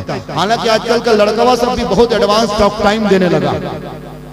बीवी को जोनू मोनू सोनू मोनू कोई कहता ही नहीं। क्यों नहीं कहता? शादी से पहले ही सारी ख्वाहिश पूरी कर लेता। जब शादी से पहले 4-4 ठो लड़कियां से बात करोगे, गर्लफ्रेंड और गर्लफ्रेंड का चक्कर बनाओगे, रात भर उसी से बतियाओगे और पूरी रात खाली जानू मानू सोनू मोनू करोगे, तो बोलो जो असल जानू मानू सोनू मोनू है, यानी तुम्हारी बीवी तुम्हारी शरीके हयात है, जिसके लिए कुरान में अल्लाह ने मवद्दह का लफ्ज इस्तेमाल किया, सकीनत का लफ्ज इस्तेमाल किया। तुम्हारे लिए सुकून का जरिया है, तुम्हारे दिमाग के ठंडक का जरिया है। बोलो, जब शादी से पहले अपनी ख्वाहिश का गलत इस्तेमाल करोगे, अपनी जुबान का मिसयूज करोगे, तो शादी के बाद ये तबीयत चाहेगी क्या? नहीं चाहेगी ना। कुर्बान जाओ अमीना के लाल पर, अब्दुल्ला के नूरे नगर पर। जब जब आप घर तशरीफ लाते थे, अम्मा आयशा को देखकर मुस्कुराते थे। अम्मा आयशा रज़ियल्लाहु ताला अन्हा बेसाख्ता मोहब्बत के साथ आगे बढ़ती थी। आप अलैहिस्सलाम गोद लेते थे। आप अलैहिस्सलाम फरमाती, आयशा मेरी जान तुम कितना खूबसूरत लगती हो, कितनी प्यारी लगती हो। आजकल का नौजवान लड़का मजाल है अपनी बीवी को जानू कह दे। आप जाओ मेरे नबी की तारीफ पढ़ के तो देखो, मौलवी के पास बैठ कर तो देखो नबी अलैहिस्सलातु वस्सलाम का मामूल क्या था। अम्मा आयशा अभी कभी कभी अगर बर्तन माजा करती थी, आप अलैहिस्सलाम झाड़ू उठाते थे और खुद झाड़ू लगा लिया करते थे। आजकल का कोई नौजवान ऐसा करेगा? ऐसे तुर्रम खां अपने आप को नवाब की औलाद समझता है। दिन के 9 बजे 10 बजे उठता है और उठते ही खूब रवाब दिखाता है, नवाबियत दिखाता है। फलनुआ की अम्मी कहाँ गई हो, नाश्ता क्यों नहीं आया, चाय क्यों नहीं बनी? डांटता है, डपटता है बीवी को। तुम्हें शर्म नहीं आती? तुम्हारे नबी की ये सुन्नत नहीं है। तुम्हारी तबीयत खराब हो सकती है, तुम्हारी बीवी की भी तबीयत खराब हो सकती है। इसलिए लोगों, आओ मिलजुल कर अपने समाज को बेहतर समाज बनाओ। अपने नबी की समाज, मेरे नबी का जो समाज था वैसा समाज बनाओ तो इंशाअल्लाह हम भी तरक्की करेंगे, ये समाज तरक्की करेगा, ये सोसाइटी तरक्की करेगी और अच्छे दिन भी आएंगे इंशाअल्लाह। तो बोलो अच्छे दिन लाओगे ना इंशाअल्लाह? अच्छे दिन कौन लाएंगे? हम लोग लाएंगे न मोदी जी लाएंगे न राहुल गांधी जी लाएंगे। कुछ लोग राहुल गांधी जी की बात करते हैं, ना ना ना, गैरों पर यकीन नहीं। कुरान में साफ साफ कहा ला यत्तखिजुल मुमिनून अल काफिरीन औलिया मिन दुनिल मुमिनीन। ये जितने गैर है ना, ये सब एक ही जगह है, एक ही हम्माम में सब गुस्ल करते हैं। आज मुसलमानों की एक बात और याद है, आप लोग असदुद्दीन ओवैसी साहब को जानते हैं? जानते हैं शायद, सारे लोग जानते हैं। मुसलमानों के कायद हैं, मुसलमानों की बात करते हैं, मैं भी उनका बहुत एहतराम करता हूँ। लेकिन हमारे अकाबिर, हमारे उलमाए किराम, खासकर जमीयत उलमाए हिंद के अमीर मोहतरम हजरत मौलाना सैयद अरशद मदनी दामद बरकातहुमुल आलिया, ये अकाबिर हमारे सरों के ताज हैं। क्या है? सरों के ताज। इनका एहतराम हम बहुत जरूरी समझते हैं। इनके रिस्पेक्ट में, इनकी इज्जत में अगर कमी आए तो फिर हम बर्दाश्त नहीं कर सकते। बैरिस्टर असदुद्दीन ओवैसी साहब का एक प्रवक्ता है, अंबेडकर नाम है, चेहरा देखकर ही पता नहीं कैसा लगता है।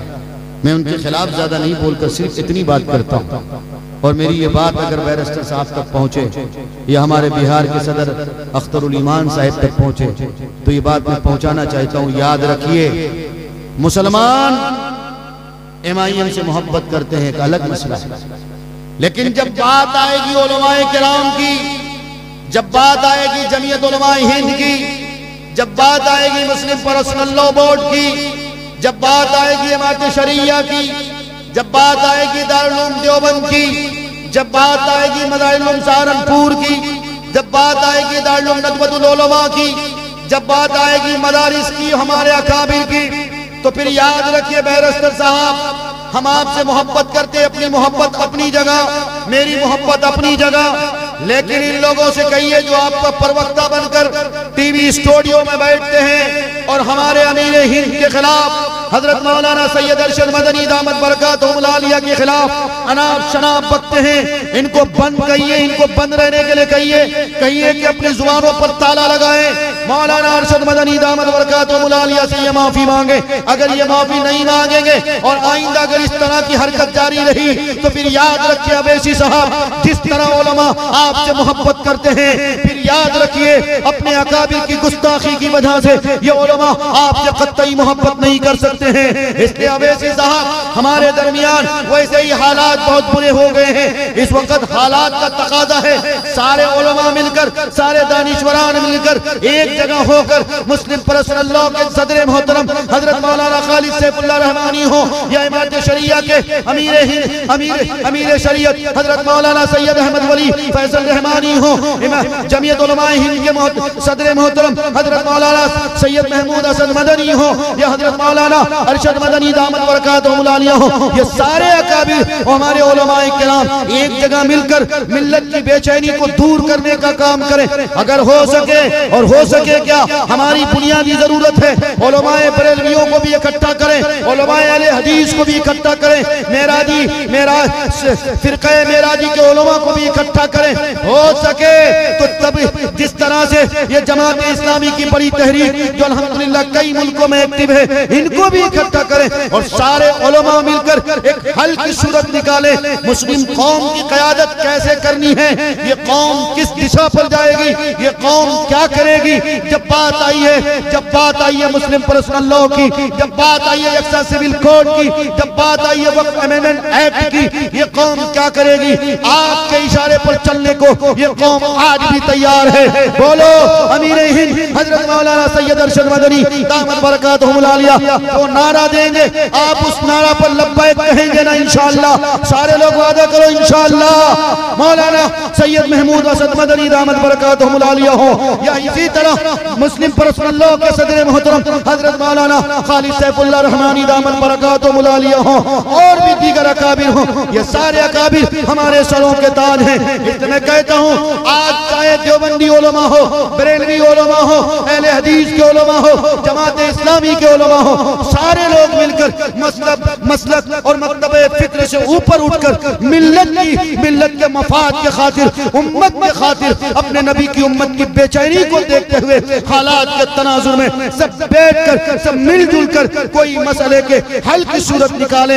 ये कौम कहाँ जाएगी? क्योंकि मसाइल सबके साथ सेम है, मसला सबके साथ वही है। जो मसला देवबंदी के साथ है वही मसला बरेलवी के साथ है, जो मसला बरेलवियों के साथ है वही मसला जमात इस्लामी के साथ है, जो मसला जमात इस्लामी के साथ है वही मसला गैर मुक़ल्लिदीन के साथ है। इसलिए आइए मकतबे फिक्र से ऊपर उठकर, फिरक़ेवारियत से ऊपर उठकर, मिल्लत के मफाद के खातिर, उम्मत की बेचैनी के खातिर सब एक होकर अल्लाह की रस्सी को मजबूती से थामते हुए मोहम्मद रसूलुल्लाह सल्लल्लाहु अलैहि वसल्लम की सच्ची पक्की गुलामी को अख्तियार करते हुए हम सब इकट्ठा हों। और आपसे भी कहता हूँ, मीर मोहल्ला बालूबिशी के अच्छे लोगों, नौजवानों, आपसे भी कहता हूँ, आप भी मोहब्बत के पैगाम को आगे बढ़ाओ। बरेलवी भाइयों को सलाम करो, उनको अपनी यहाँ दावत दो। वो आपसे नफरत करते हैं, आप उनसे मोहब्बत करो और उनसे कहो हालात का तकाजा ये नहीं है, आपको आपका मसलक मुबारक हो, लेकिन है हम लोग मुसलमान हैं, हम लोग एक अल्लाह को मानते हैं, एक नबी को मानते हैं, हमारी किताब कुरान है, हमारा क़िबला एक है। जब सब कुछ एक है तो फिर आपस में इतनी दूरियां क्यों हैं? आओ हम सब एक में होकर अल्लाह की रस्सी को थामेंगे तो इंशाअल्लाह अच्छे दिन आएंगे, हुकूमत हमारी आएगी, क़यादत हमारी खड़ी होगी। इसलिए मेरे भाइयों, मेरे बुजुर्गों, हम अपने अकाबिरीन से भी, हम अपने दानिशवरान से भी, आज आज़म खां परेशान हैं, आज बहुत से लोग ऐसे परेशान हैं, बहुत से ऐसे डॉक्टर, बहुत से ऐसे वकला, जेएनयू के बहुत से ऐसे साथी, शर्जील इमाम साहब, शर्जील इमाम हो, उमर खालिद हो, शैला रशीद हो, गुलबशा फातिमा हो, और भी बहुत से ऐसे एक्टिव नौजवान जो हमारी कौम के लिए बहुत कुछ करने का जज्बा रखते थे, आज वो कौम के वो सच्चे होनहार नौजवान जेल की सलाखों में बंद हैं। हम सबको उनके लिए दुआ करनी चाहिए। खुद आपके इस सूबा उड़ीसा के शेरे कटक और शेरे उड़ीसा के लक़ब पाने वाले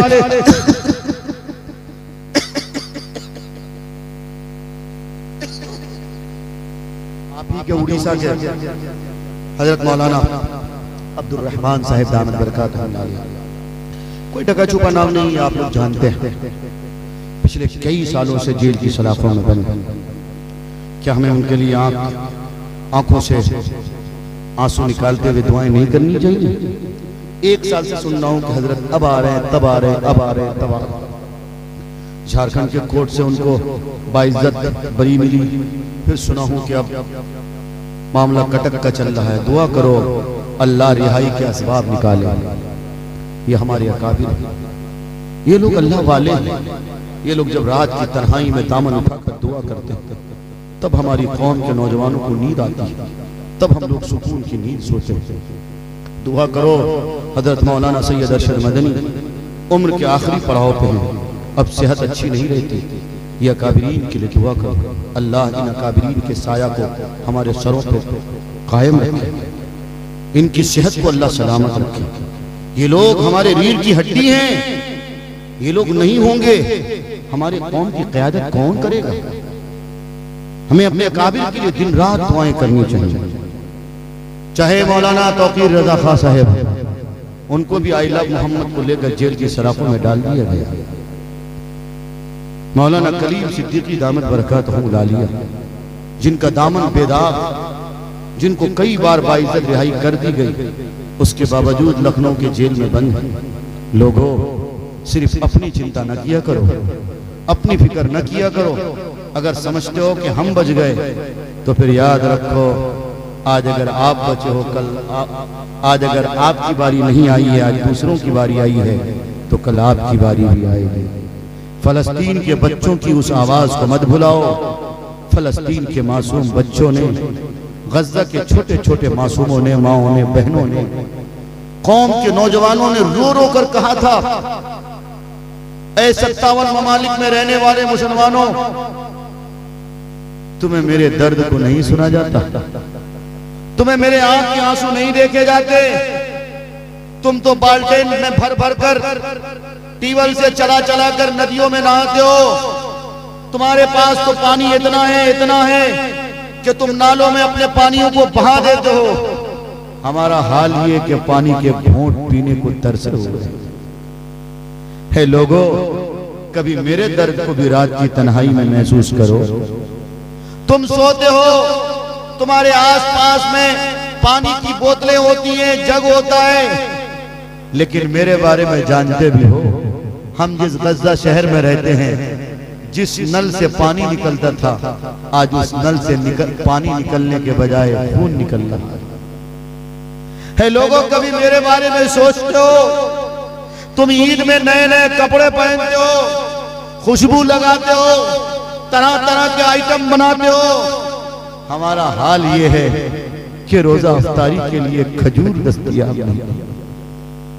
कभी मेरी फिक्र करते हो? तुम अपने बच्चों के लिए एक नहीं कई कई जोड़े सिलाते हो, नए नए ड्रेस खरीदते हो। मेरा हाल तो ये कि मेरे जिस्म में जो कपड़ा है, उस कपड़े में तकरीबन 50 जगह पैबंद लगे हैं और 100 जगह खून के धब्बे लगे हुए हैं। इन खून के धब्बों को अल्लाह के यहाँ गवाह बनाओ और दुनिया से आलम इस्लाम की शिकायत करूंगा। ऐ अल्लाह, मेरे जिस्म पे खून के धब्बे लगे हुए, मेरे पैर टूटे हुए, मेरा पूरा जिस्म टूटा हुआ, प्यास की शिद्दत की वजह से मेरे अंदर जितनी भी नसें थी, नसें सूख गई। मेरे बच्चे जिनका वजन कल तक 15 किलो 120 किलो था, आज भूख और प्यास की शिद्दत की वजह से उनकी उम्र 2 किलो 4 किलो पहुंच गई। ऐ अल्लाह, है अल्लाह, ये लोग तो शराब की महफिल सजाते हैं। सऊदी अरब जहां मक्कतुल मुकर्रमा मदीनतुल मुनव्वरा है, वहां के हुक्मरानों का हाल यह कि हिंदुस्तान से एक्टर और एक्ट्रेस को बुलाकर शराब की महफिल कायम कर कर कर ठुमके लगवाता है और गाने और रक्स और सुरूर की महफिल सजाकर तालियां बजाता, सामने शराब की बोतलें होती हैं। ऐ अल्लाह, तुम इन लोगों की कब पकड़ करोगे? अल्लाह, तू यकीनन इन लोगों की पकड़ करेगा, लेकिन हम तुझसे शिकायत करते हैं। ऐ लोगों, हम तो मदद नहीं पहुंचा सकते, तो क्या कम से कम अपने आंखों के आंसू निकाल कर उनके लिए दुआ नहीं कर सकते? ऐ नौजवानों, दुआ नहीं कर सकते? क्या कर सकते हो ना? तो बोलो, उनके लिए दुआ करोगे ना? इंशाअल्लाह दुआ करो। फलस्तीन के बच्चों को देखकर अपने अंदर इबरत पैदा करो और दुआ करो, ऐ अल्लाह, उनका ईमान तो इतना मजबूत था, वो बम के साए में भी, तलवार के साए में भी सजदे को नहीं छोड़ा। उनका हाल ये कि उनका मासूम बच्चा जिनके ऊपर बिल्डिंग की दीवार गिर गई, जिनकी उम्र 7 साल हो गई, पूरा जिस्म उस बिल्डिंग उस दीवार के नीचे पड़ा है, जुबान सिर्फ मुंह सिर्फ बाहर है, उसके बावजूद कोई शिकवा शिकायत नहीं। जुबान पर अगर कोई कलमा है, तवक्कलतु अलल्लाह, हस्बी अल्लाह व निअमल वकील, निअमल मौला व निअमल नसीर। अल्लाह, उनका ईमान तो इतना मजबूत है और हमारा हाल तो ये कि तू मुझे इतनी रोजी रोटी देता, इतनी नियमतें देता, उसके बावजूद हम सिर्फ शिकवा शिकायत करते हैं। ऐ अल्लाह, ऐ अल्लाह, मुझे अपने हाल पर रहम करने की तौफीक दे। सब लोग दुआ करो इंशाअल्लाह। तो मेरी ये चंद गुजारिशात थे, आप लोगों ने समझ लिया ना इंशाअल्लाह। पहले फुर्सत में ये कमेटी बनानी है इंशाअल्लाह। इस कमेटी की जिम्मेदारी ये होगी, कोई गरीब का बच्चा होटल में बर्तन मांजने के लिए नहीं जाएगा, मोटरसाइकिल और साइकिल की दुकान में पंचर नहीं बनाएगा ना इंशाअल्लाह। कम से कम कुरान की तालीम देनी है और मैट्रिक तक कराना है, इतना कराना। दूसरी जिम्मेदारी, अगर समाज में कोई बेटी ऐसी है जिस बाप के पास 5 बेटी 6 बेटी 7 बेटी हो, बेटा कोई न हो, उसका कोई पुरसाने हाल न हो, कमेटी बनाओ और कुछ चंदे इकट्ठा करो। उस कमेटी के अंडर में रोजाना अगर नौजवान लड़का सब चाह लेगा तो क्या 100 रुपए उस ग्रुप में नहीं डाल सकता? डाल सकता है। 100 रुपए डालो।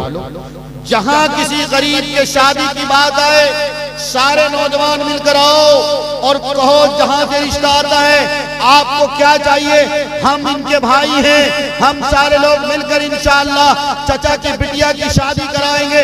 जितनी ये चचा की बेटी है उतनी ये मेरी भी बहन है, ये हमारी जिम्मेदारी है। अगर ऐसा नहीं करते हो, अपनी बेटी की शादी में अगर स्कॉर्पियो खड़ी रखोगे, अपनी बेटी की शादी में अगर बॉक्स वाला पलंग दोगे, अपनी बेटी की शादी में तुम अगर मारुति कार दोगे या फला दोगे ठगा दोगे, और गरीब की बेटी की शादी तुम्हारी बेटी की महंगी शादी की होने की वजह से अगर उनकी शादी रुक गई तो कल क़यामत के दिन तुम्हें इसका हिसाब देना पड़ेगा। तो बचना है ना इंशाअल्लाह, इंशाअल्लाह। तीसरी जिम्मेदारी क्या करनी है आपको, इस समाज को नशा मुक्त समाज बनाना। सबसे ज्यादा नशा का अमल किसी कौम में अगर है तो हमारी कौम। हम जहां से आते हैं किशनगंज लोकसभा लगता है, पूर्णिया जिला, वहां हमारी आबादी कितनी जानते हैं आप, 85%। और सबसे ज्यादा अभी बिहार नशा रॉकेट की बात आई थी और सेक्स रॉकेट की भी बात आई थी, उसमें दूसरे नंबर पे मेरे जिला का नाम आया था। बोलो ये शर्मनाक है कि नहीं? जहां मुस्लिम कौम ज्यादा वहां नशा ज्यादा, जहां मुस्लिम कौम ज्यादा वहां बेहयाई और बुराई ज्यादा, वहां ज्यादा ज़िना का बाजार गर्म होगा। चुल्लू भर पानी में डूब मरना चाहिए। इसलिए लोगों, कमेटी के अगर कल ही ये कमेटी बनाते हो तो इंशाअल्लाह मैं समझूंगा कि ये जलसा कामयाब हो गया। बनाओ। और ये जो 58-54 लड़के हैं, 12 साल 14 साल का लड़का गुटखा खाता है, सिगरेट पीता है, और अगर कोई नशा नहीं मिलता तो देखा गया है फेविक्विक, फेविकोल, उस पे पता नहीं कैसे कैसे माचिस लगा और क्या क्या लगा कर उसको सूंघता है। अल्लाह अकबर। यही वजह के चेहरे में रौनक नहीं रही, चेहरा ऐसा धस जा रहा है जैसा लग रहा हो वो किसी खेत में एक बैगन को छोड़ दो तो बैगन धूप की वजह से, जिस तरह हमारे यहाँ बोलते हैं पुकसिज्झा, यानी यूं सुकड़ जाता है उसको, वैसे आजकल के नौजवानों का चेहरा यूं सुकड़ जा रहा है। 14 साल 16 साल का लड़का, उसका चेहरा तो बिल्कुल शेर की तरह होना चाहिए, चमकता दमकता होना चाहिए। इसलिए नौजवानों अपने समाज को नशा मुक्त समाज बनाओ। ये 3 काम अगर तुमने कर लिए तो मैं गारंटी के साथ कहता हूं इंशाअल्लाह ये समाज बदलेगा, ये सोसाइटी बदलेगी, तरक्की आएंगे, इनकलाब आएगा, अल्लाह की मदद आएगी, अच्छे दिन आएंगे इंशाअल्लाह। बस समझ लिया आप लोगों ने। इन्हीं चंद बातों के साथ मैं अपनी बात को खत्म करता हूँ, इन्हीं चंद गुजारिशात के साथ ये दुआ करते हुए कि अल्लाह हमने जो बातें कही हैं, हमारे भाइयों ने जो बातें सुनी हैं, हमें कहने से ज्यादा हमारे भाइयों को सुनने से ज्यादा अमल करने की तौफीक अता करे। उम्र रही इंशाअल्लाह फिर कभी। आज बहुत सी कुर्सियाँ खाली हैं, जबकि मीर मोहल्ला में ऐसा नहीं होता था, बालूबिशी में कुर्सियाँ हमेशा भरी रहती थी। शायद वक्त ज्यादा हुआ चला है इसलिए बहरहाल कुछ लोग चले गए। खैर ये पैगाम जो हमने आप तक पहुंचाए हैं, ये पैगाम दूसरों तक पहुंचना चाहिए। कल जब जलसा, आज जब जलसा खत्म हो रहा है, कल जब चाय की दुकान में इस जलसे की बातचीत चले तो ये न चले जब मुफ्ती मारूफ राही साहब की टोपी अच्छी थी, वो बोल रहे थे अच्छे, बल्कि ये पैगाम जो मैंने आपको दिए हैं अल्लाह के वास्ते ये पैगाम एक दूसरों तक पहुंचना चाहिए। अगर पहुंचेगा तो जलसा कामयाब होगा, अगर नहीं पहुंचा तो फिर जलसा कामयाब नहीं होगा। अल्लाह ताला हमारे हाल पर रहम फरमाए। जमाने को शायद बताना पड़ेगा, नया रंग अपना दिखाना पड़ेगा, फकत तस्बीहों से नहीं मिलती जन्नत, खुदा के लिए सर कटाना पड़ेगा। जो तारीकियों को जहां से मिटा दे, दिया कोई ऐसा जलाना पड़ेगा, जहां पर मोहब्बत का हो बोलबाला, शहर कोई ऐसा बसाना पड़ेगा। सिरातल लदीना अनअमता अलैहिम, तुम्हें खुद को इस पे चलाना पड़ेगा। जो आसी है मग़ज़ूब है ज़ालिम, तुम्हें खुद को इससे बचाना पड़ेगा। व आखिरु दावाना अनिल हम्दुलिल्लाहि रब्बिल आलमीन।